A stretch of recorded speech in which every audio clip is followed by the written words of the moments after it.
Thanks, Dan. Thanks, Heather, for all of everyone's help in getting this set up. We really appreciate it. And really excited to be here with you today. You know, when we think about, the importance of market research and organizational challenges, you start to think about these things and you work with companies, for myself, over the last 22 years, and you come across a lot of things, right? We went through the 9/11 periods of time, and we learned a lot immediately following that. We went through the mortgage and the banking crisis in the 08-09 timeframe. We've gone through technology changes since I started in the research industry, when websites and online research didn't really almost even exist at that point in time. So when you think about where research has come and where organizations have come, and then you factor in what's happened the last 3 months in our country, there's lots of changes, and no more important time than ever to understand what's going on in customers' minds and what's happening in your universe, in your communities, in the folks that you're servicing. So real high level today, we're going to talk a little bit about the value of market research, and I'm not going to pitch to you and sell to you, more help you understand how different versions of research are being utilized to solve different problems. We're going to show you a product that we have that we've done with the public power, because I know many of you, in addition to natural gas, are supplying electricity, not so much on the public power side of the house, some investor owns, but some public power. But what we're finding is this data, when we're looking at it from the IOUs and or the public side of the equation, a lot of these data points that I'll show you today and these trends are holding true kind of across the country. We'll talk a little bit about some next steps and things that you all can be doing to be proactive. And then, as I mentioned, we'll have an opportunity for questions and answers. So I won't bore you with the details of GreatBlue, but we've been around. The parent company has been around since 1979. I split off from the parent company in 2009 and really founded GreatBlue. Really, the original owner wanted to wind down a little bit after starting the firm in 1979. I really wanted to ramp up and utilize technology and bring the newest abilities of capturing research to our customer group. And plus, when he wanted to do that, I was still young enough to go on that route. But at the end of the day, really, we use a variety of different tools and services and methodologies to help you all kind of achieve your greatness. And that's really where the GreatBlue comes from. The great is not about us. It's really helping our clients achieve their greatness with their customers, their employees, their stakeholder groups. And the blue is really our optimistic approach to doing business. I'm a 30+ year cancer survivor, so my glass is always three quarters full, as I like to say. And I'll share a little bit about kind of how we're walking that walk at the end of this presentation. But at the end of the day, we want to make sure that if you have a need, you have a decision that you need to make organizationally, you have a product or service you want to launch, our data supports that product, that service, that decision, that need. So it's really about solutions and not just data points that may or may not have value. We need to make sure that they do have value and that they're actionable upon the completion of the study. So just a real brief history on our partnership. The first time that we started working with NGA was back in 2006 on the original evolution or the original version of the API 1162 Pipeline Safety Effectiveness Evaluation Study. It has evolved, and we've done every version and iteration of that study with you since. So we very much appreciate that loyalty, but it's been a great working partnership. You all have told us, here's what we need. We found ways to bring that to you, and this product has evolved. In 2006, it was all phone with very small sample sizes.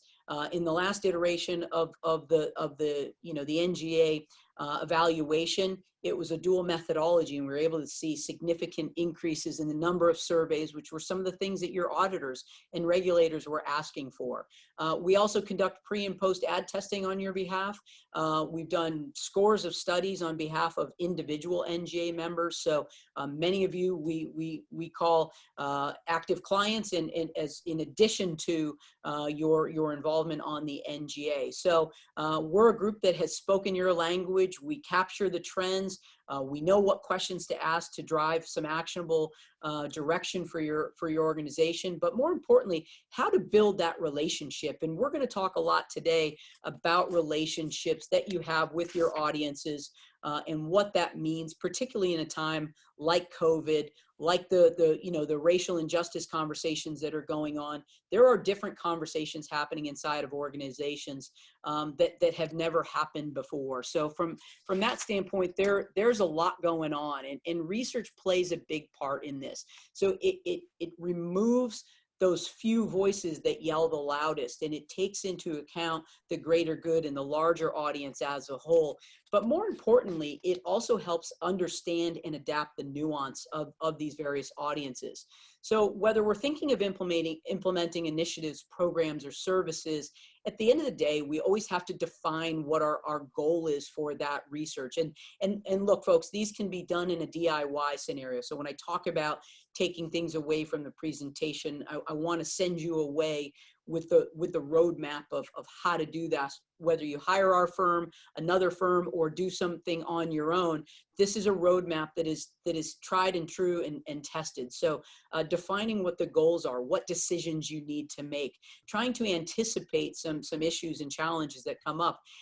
When you think about business continuity plans, I'm not sure anyone's really fully incorporated what we all experienced over the last 3 months, right? We think about it, and when I say we, I mean the utility industry and your partners that service you. We think about large storms, and we think about outages, and we think about impacts to customers and financial impacts and those sorts of things. The folks that I've talked with weren't thinking about going, in very short term, very quick notice to, working from home for 2.5+ months and not knowing when the end of that will be in sight. So that's where we call the G-rated stuff happens. And once we learn that, once we've defined our audiences, how they learn from us, what they need from us, we do our best to anticipate their needs, communicate our solutions to those needs, understanding that stuff may happen. From there, we adapt to what's going on and communicate again the new things. More important now than ever before is talking with your customers and not at them. I'm going to show you some data later on in this presentation that really strongly supports this.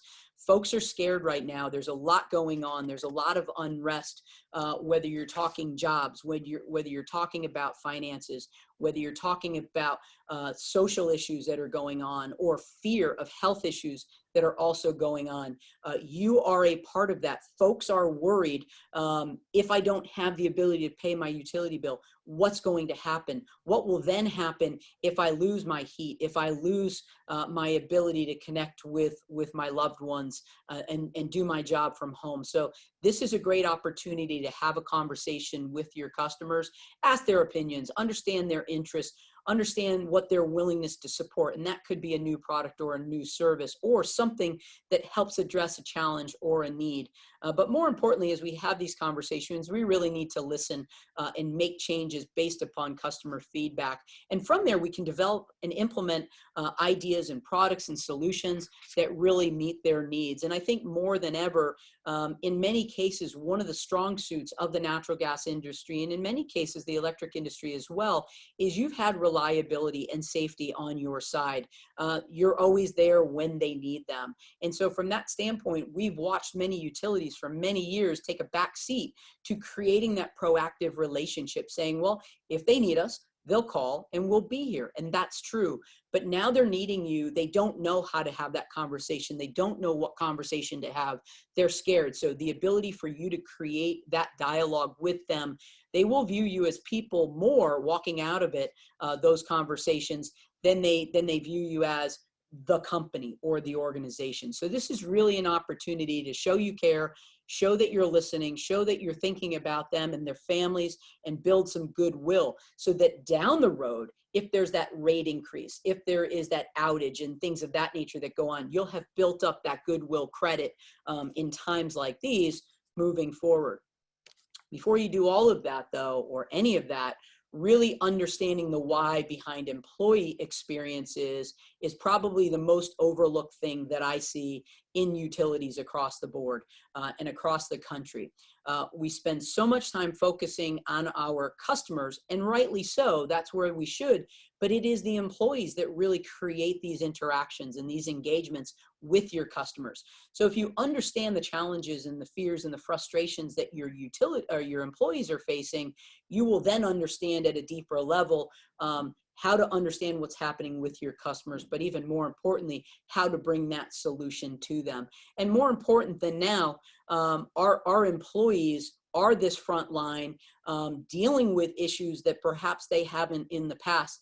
I will tell you, as a business owner now of 11 years and as part of this organization for 22, I would say one of the most honest, raw conversations that we've had in this organization took place at the earlier part of this week. And I was really proud of the vulnerability and the honesty that our employees showed during that conversation. And it was a great dialogue. It was one that we hadn't had before. But I was also very happy to hear that our employees feel safe here and they feel heard and they feel understood. And that shows in the work that they do. But I had never asked the question until this week. So I was glad that I did. But we also learned some things about each other. And so that is just like I talked about those opportunities to have those conversations with your customers. Please, please, please don't overlook your employees because they are dealing with the same stresses and the same challenges at home that your customers are. And they're trying to put their best foot forward in their face and leave their stresses behind when they're dealing with your customers. So have those conversations, talk to these folks, understand how you can better support them. It will go a long way, I promise. Some typical industry studies, so you get kind of a flavor of the types of things that we're doing literally every day right now. Obviously, the major methodologies that we do are telephone, digital surveys. That's where we're capturing the quantitative in the utility industry, and that's across the board from cable to internet, probably a little less internet, but cable, electric, and natural gas. We're still seeing a lot of these records that you all have are not totally up to date. So they're still phone heavy in a lot of the research scenarios. That is changing for the better because we can capture digital surveys more quickly and at a better cost effectiveness for you. So the great news, and what I've been saying now for 20 years, is I'm one of the few industries where you get more for less money today than you did 20 years ago or even 10 years ago. So that's exciting. Feel free to have the conversation with your marketing and your research firms, whether that's us or someone else.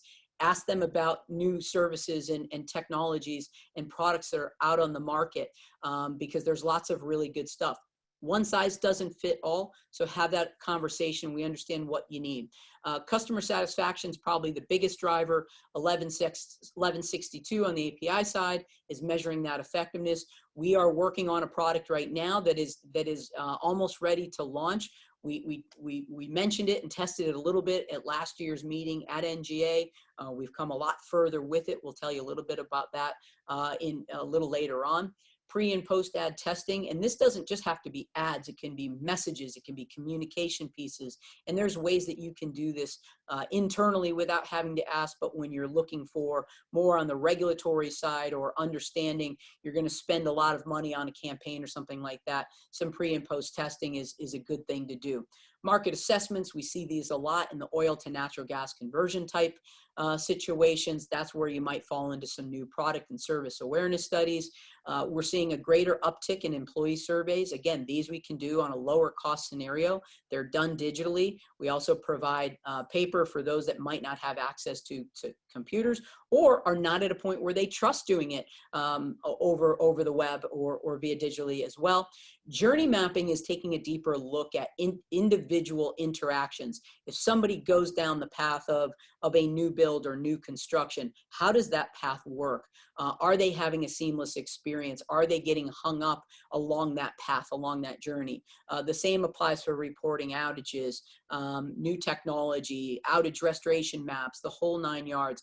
All these different experiences, and they're called maps that these customers experience with you.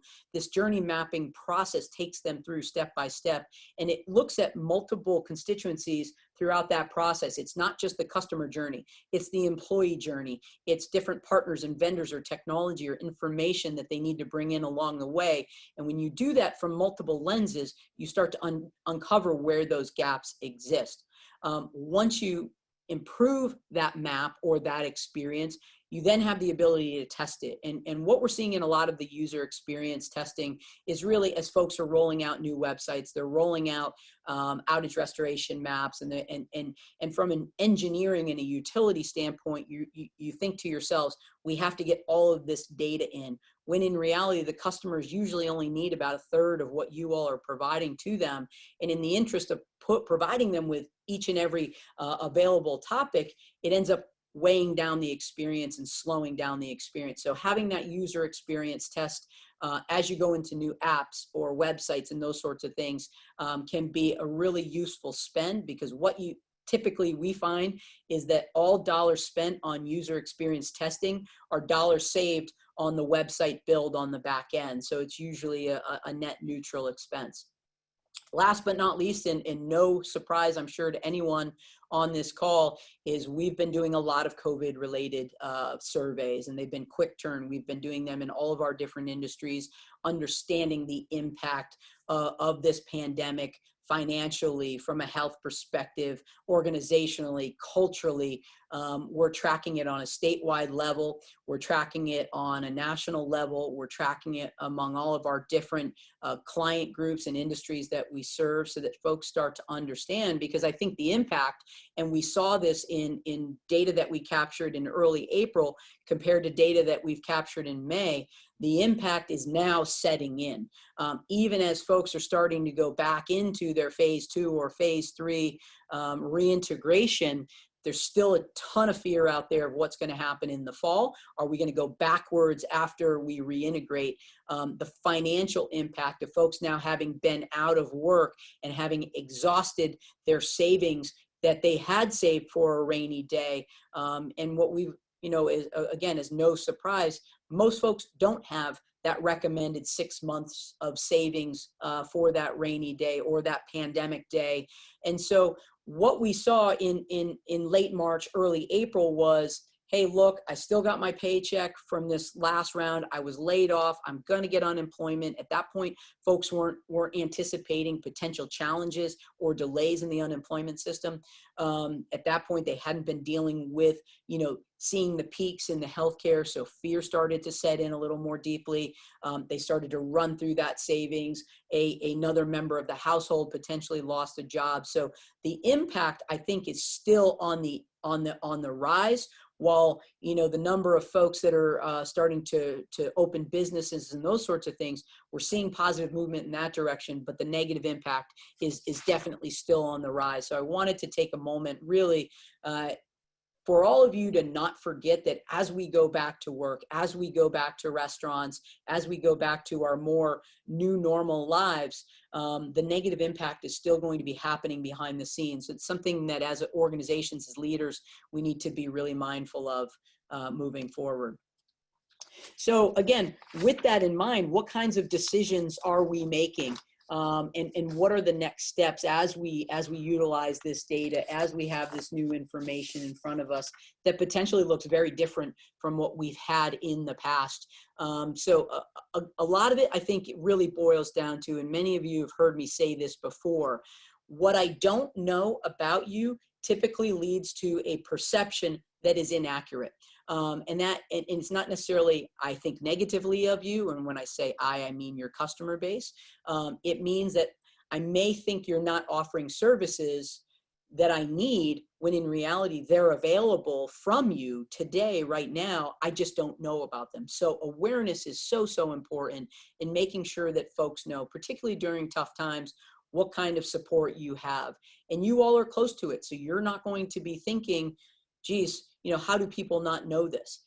This is a new situation for so many people. This is the first time they're having to think about financial assistance, or how am I going to choose between buying food or paying my electric bill? And some folks are being, tasked with that decision. So understanding that, really focusing on what folks know about you versus what they think they know about you is really, really important at this time. And again, it's a key driver to success, not just in times like this, but in times when things are going really well for you in addition. So determining obviously the basics. This is your standard SWOT analysis. We've done these many times. What are our strengths, weaknesses, opportunities, and threats? I changed it up a little bit to really more of what's driving their satisfaction, what's driving their dissatisfaction. That can be accomplished by customer satisfaction surveys. That can be accomplished by journey mapping surveys, understanding the barriers to giving you a call. Are they scared that they're going to feel that they're talked down to or humiliated, when in reality, some of that communication can be, hey, look, some of our family members and partners and neighbors are going through struggles as well. Don't be afraid to give us a call. We're respectful. We're here for you. We'll work through this together. Give us a call. Let us be part of the solution, that sort of thing. Because fear is very much present. Determine a process for who takes responsibility. Too often I see, particularly in customer service related department data, is there's this fear of saying the wrong thing. Therefore, they get very scripted in what they're being allowed to tell customers, versus having a good understanding of who is responsible exactly for handling challenges, what their roles are, what their responsibilities are, and then allowing your people, your employees, to have a better conversation, dig deeper into what those challenges are, understanding the awareness levels or perception levels, and then pointing them in the right direction. Because when that happens, we minimize the number of touches or the number of contacts it takes to ultimately address your customer needs. And the quicker we can get that contact resolution to the first person, we know there's a significant increase in satisfaction. I'll show you some examples of that later on. Again, during times like these in particular, education communication is key. Right now, if you think you've exhausted communication efforts, you're probably just scratching the surface, because there's so much news. There's so much information out there. So much is, I think it's this, or I believe it's that, versus fact-based. So you have an opportunity to provide facts to your audience and communicate a variety of different things. But don't rely on one source of communication. Don't rely on infrequent communication. Let folks know you're out there and you're there for them. So now I'll kind of take you into some recent data. And I think when you look at the data, and we're in great shape, I'll have us wrapped up here in a few minutes and we can open it up to questions and things of that nature. But there's been so much talk, and I've never been reminded or more mindful of the golden rule, right? Treat others as you'd want them to treat you. And I think that's a really good rule right now for our country and in what we're going through. And so I titled this slide the golden rule, in that we need to be thinking about these 6 bullet points about our audiences almost every day, our employees as well as those that we're serving. We need to be open and honest with them. We need to be trustworthy. We need to be transparent and vulnerable. That is probably the word that gets used the most in our employee retreat every year, is let's be vulnerable, people, because when we are, we're going to find our best. But when we do that, we also understand what the true issues are, what the true needs are of our employees, of our customers. And that allows us then to be efficient and get to that quick response in dealing with these issues. Again, you'll see on a slide to come, first contact resolution usually results in about a 25% increase in satisfaction level over those who have to have a multiple interaction with your organization in order to get things done. I'll say that again. First contact resolution typically leads to about a 25% increase in customer satisfaction over those folks who have to have a multiple interaction with your organization. And that leads to your folks being knowledgeable. It leads to talking to your customer service, your field service representatives, and say, hey, what kind of snags are you running into? What types of questions are people asking you? And then making sure you have the right communication, the right language, the right narrative to answer those questions and make sure everybody knows them, because that knowledge level goes a long way in that efficiency and that open and honest communication. Succession planning, this is something as a utility industry, you all have historically been weak on, but it is something that I've seen drastically changing. You all are focusing more on succession planning, making sure that it's not your customer saying, well, I'm going to call Heather, I'm going to call Dan, I'm going to call Bill, because I know they'll get me the right answer.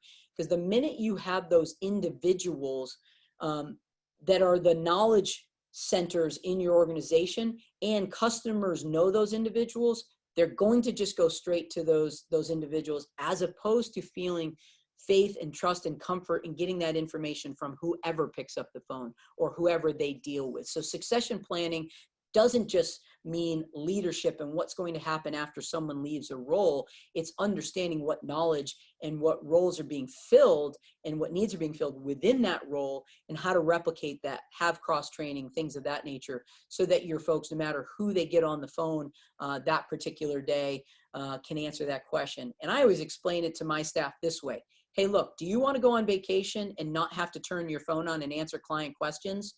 If the answer is yes, that's the reason for cross-training, so that you really can decompress and check out when you're on vacation and on your days off. Personalization, tailoring information specific to your customers and customer type. And don't forget, when we talk about customers, that includes employees as well. And then also tailoring your products and services to those folks. So I brought up this golden rule because as you start to get into the data, and I'm going to show you this example of the public power data source. This is something where the American Public Power Association came to us and said, hey, look, we want to be the sole source of data for public power.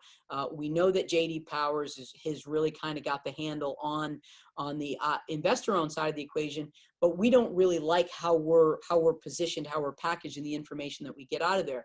And so we built a custom program for them. Nationally, we collect 3,000 at a minimum surveys per quarter.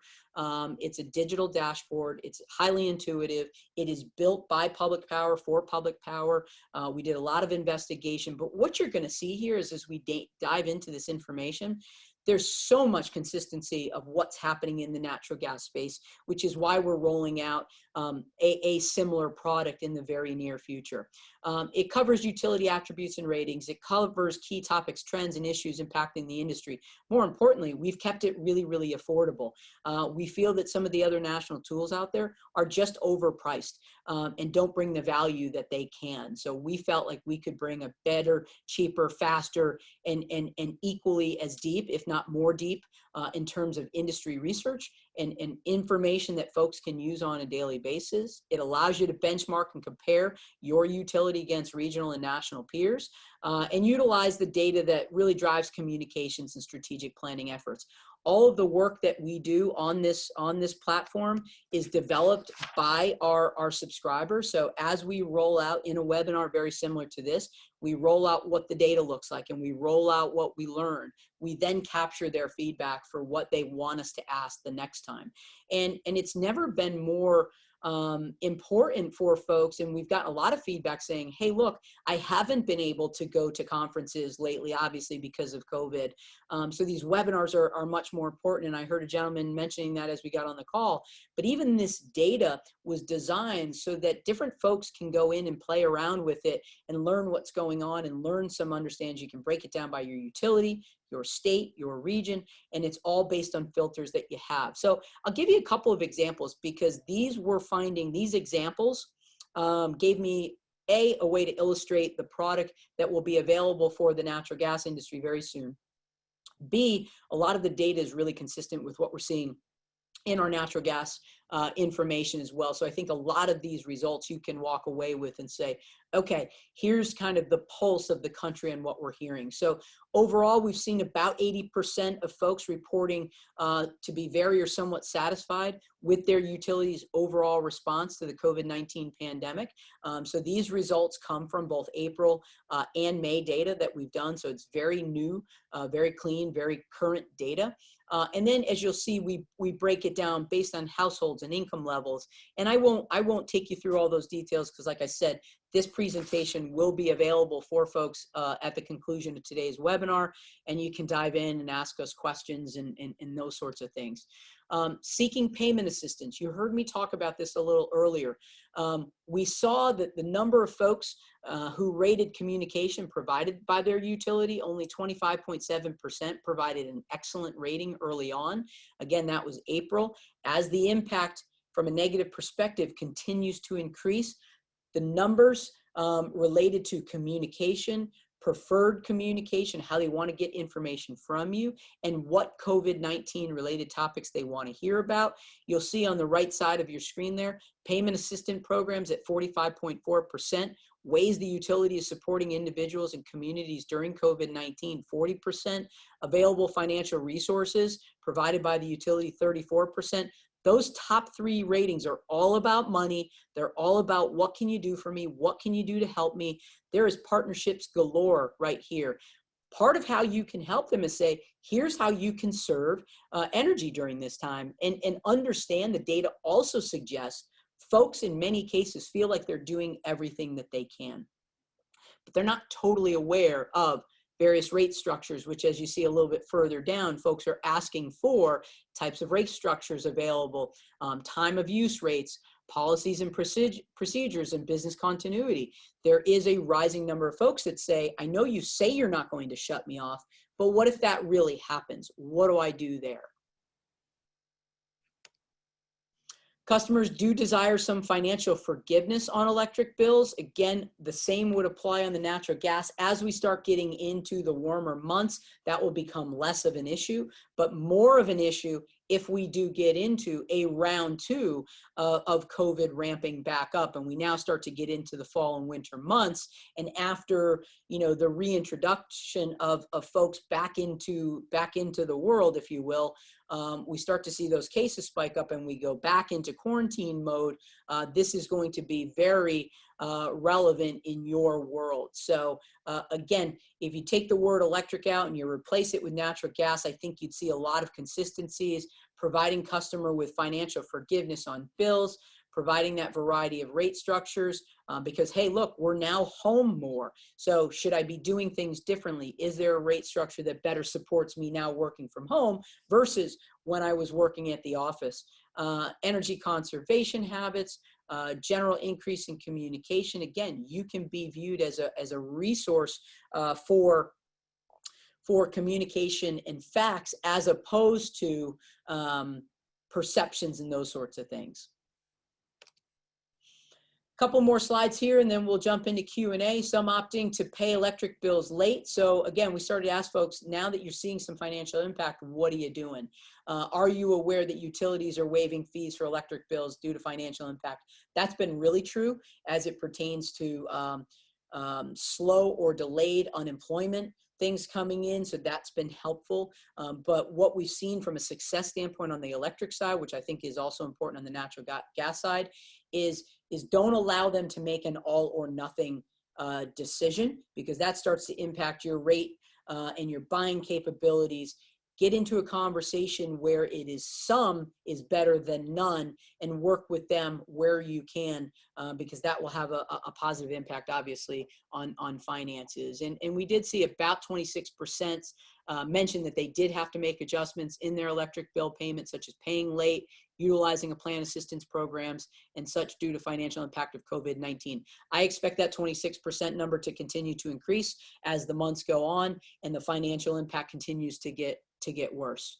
And again, that breaks down on that the last piece of that slide as well. Just kind of what folks are doing, what changes they've made. And this is where you heard me say earlier, the electric and the gas ratings are pretty consistent across the board. As you look up on the top part of the screen here, we see kind of the mid 70s is where folks on the electric half side of the house fell in both the first half of 2019, that red, and this actually should be 2020. I apologize for the typo there. These are 2020 ratings, first half, second half as well. I apologize. No, on the electric utility ratings, these are accurate. These are 19. The data related to COVID was the 2020. I apologize.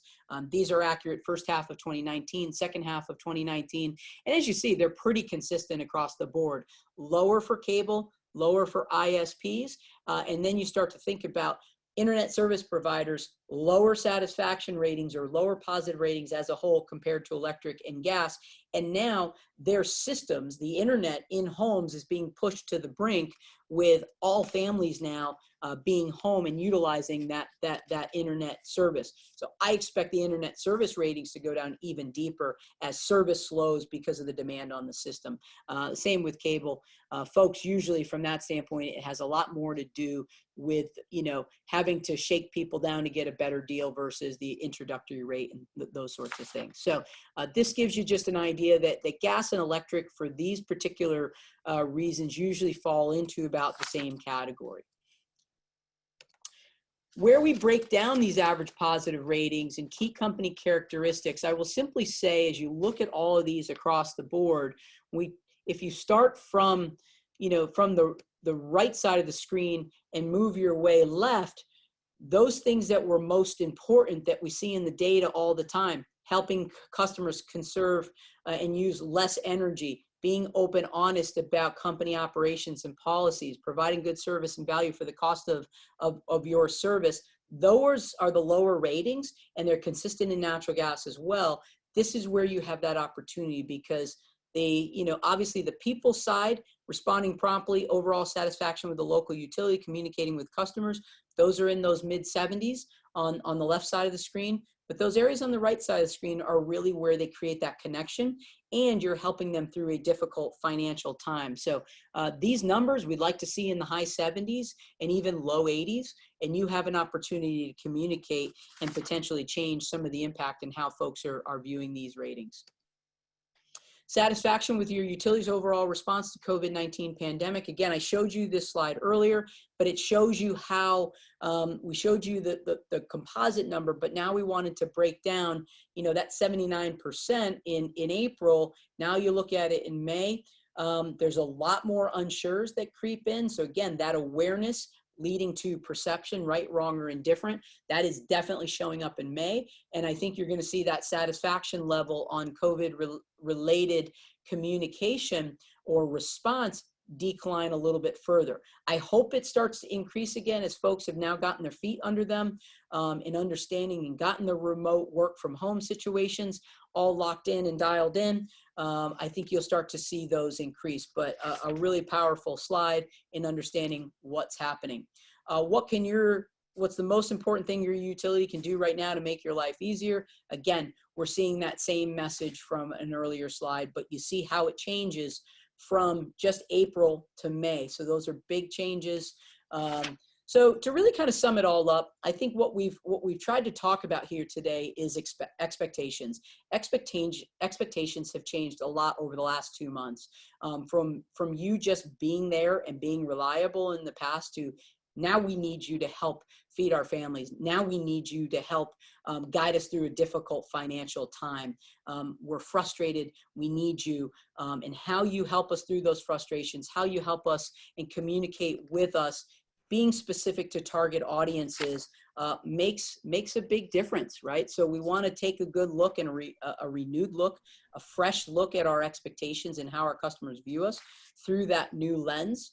And should you need us from a next steps perspective, we can help here. A lot of the things that we help folks do is drive and or update strategic planning efforts. Again, we're capturing data to support it. So it's not just whoever's loudest in the boardroom getting his or her point across. It's really driven by data. And then we work with you to create internal action plans for your different teams and employees.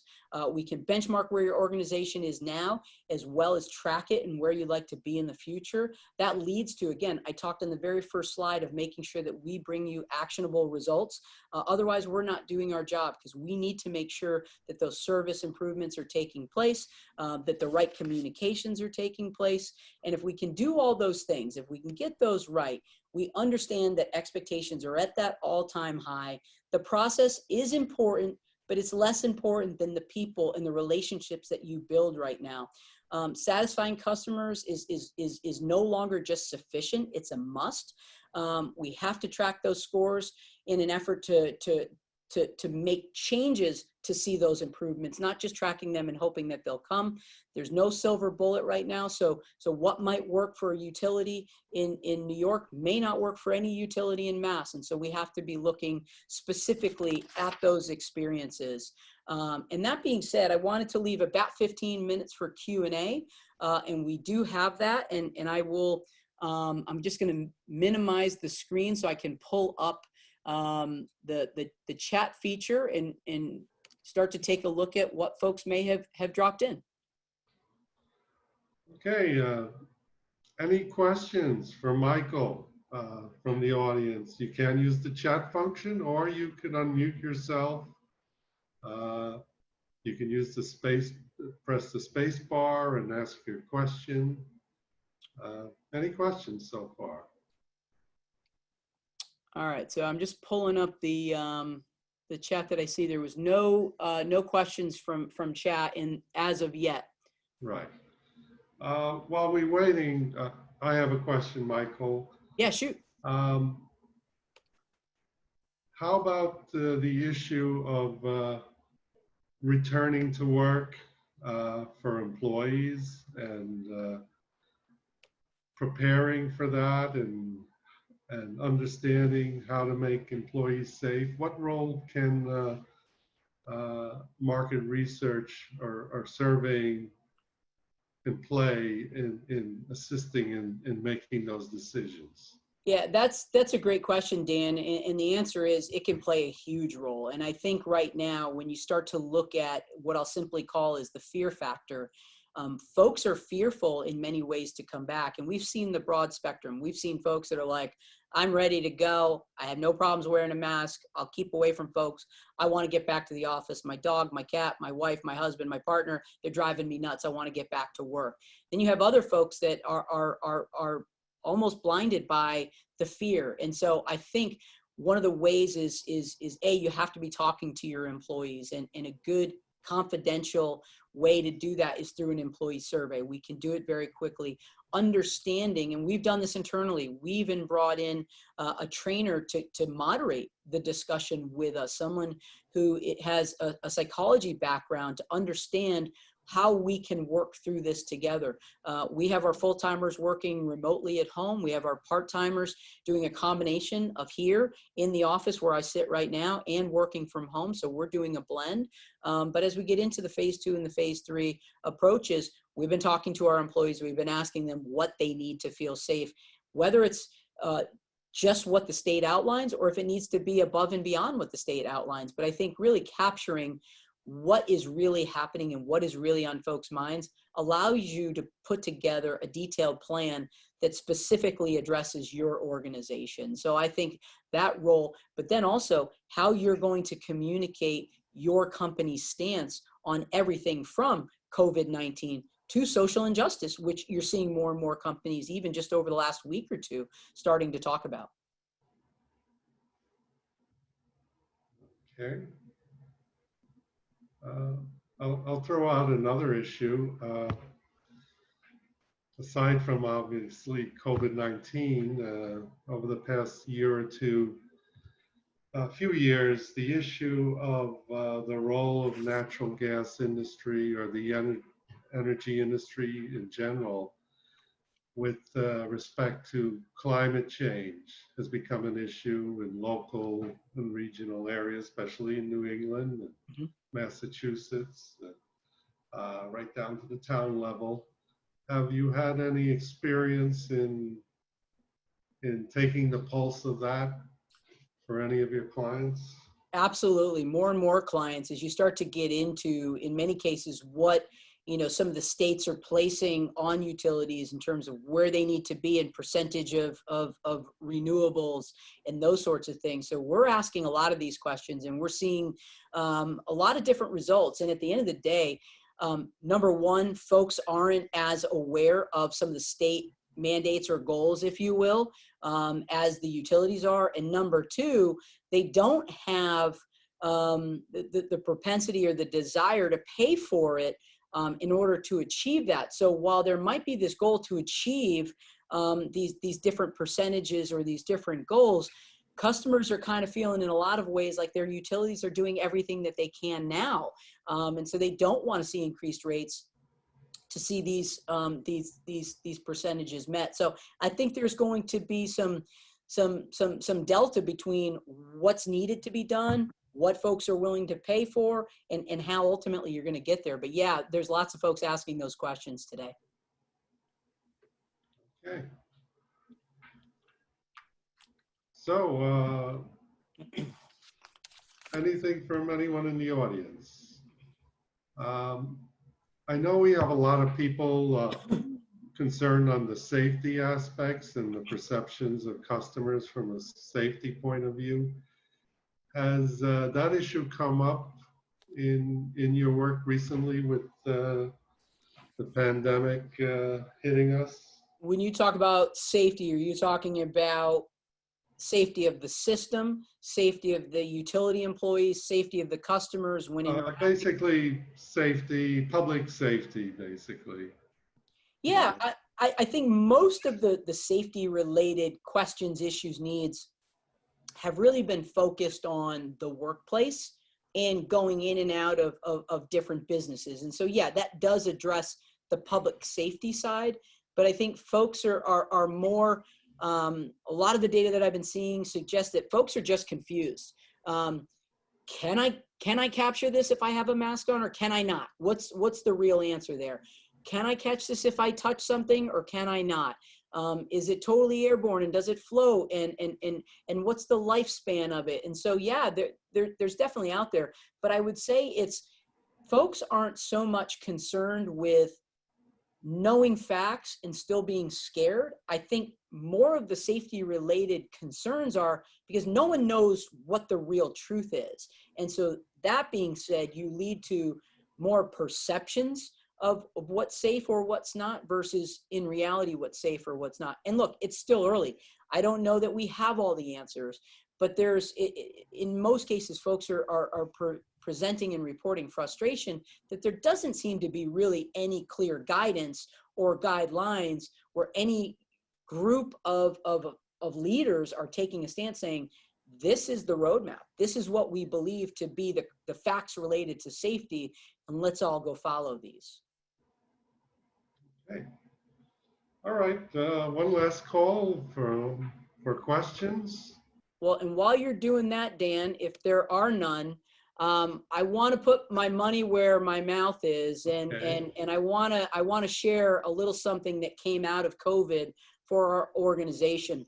As many of you probably do not know, I was one of the first Make-A-Wish kids in Connecticut. And as a cancer survivor, the reason I met the founder of the company that put me in this position where I sit today, Jerry Lindsley, he was my camp counselor at a camp for kids with cancer. And that's how I got into this industry. And as I sat around with my wife a few weeks back, I said, hey, Heath, I said, I just feel like we have to use our voice and our network for something. I said, there's so much negativity right now. My wife is an educator. She's been handling our 2 children at home, as well as her 34th grade children, one of which was Steve's son at one point in time. And I saw the stress that my family was dealing with. They saw the stress for me as a business owner and what I was dealing with. And I started thinking about our communication. I started thinking and talking to some of my local musician friends. And I said, how are you guys doing? They're like, hey, we're struggling right now. So my wife and I literally over cocktails one night came up with the idea for Jammin' for Good. And we are launching a live streaming event this Saturday. It's free and open to the public. It's an online event. All you have to do is come to our GreatBlue Research Facebook page. The event details are there. It's going to be a live stream. We have 4 local area bands that literally on a moment's notice dropped what they were doing and said, we're there, we'll be there. So we literally have 4 bands, one at a time in a socially distant and safe way coming into our lobby. Our lobby is being turned into a stage this week, and we're excited. So our goal is, and our belief was that, our network needed a collective deep breath from everything that was going on. So we wanted to bring a little positivity to our communities, to our networks. And so the event's going live at noon on Saturday. We have a local television anchor that's going to co-host it with me. We're excited to bring some music to the equation, and who knows, it might even be a live event in our parking lot. next year, which is the goal. But please feel free to share this with your communities socially and your customers. Again, it's really just bringing a positive vibe for an afternoon on Saturday. Throw it on in the background while you have your picnics or hanging out at home. But we're just trying to bring some good news and some good vibe to folks in a time where we feel our country needs it. So just wanted to share that and invite you all. And again, just say thank you for your time today. We will make this presentation available. And thanks for spending a little bit of time with us this morning. We understand your time is valuable, and we really appreciate the opportunity to speak with you. Yeah, thank you very much, Michael, and thank you for sharing that information. Great presentation, and thank you everybody for participating in this event. And we look forward to seeing you in some future events. We have 2 next week on the 16th and 18th, and more information will be out about those. So thanks everyone. Have a great Thank day. you. Thank you, Michael. Thanks, Thank you folks. very Stay much. safe. There's a Thank you. clap from me. Thanks so much. Stay safe, everyone. Thank you.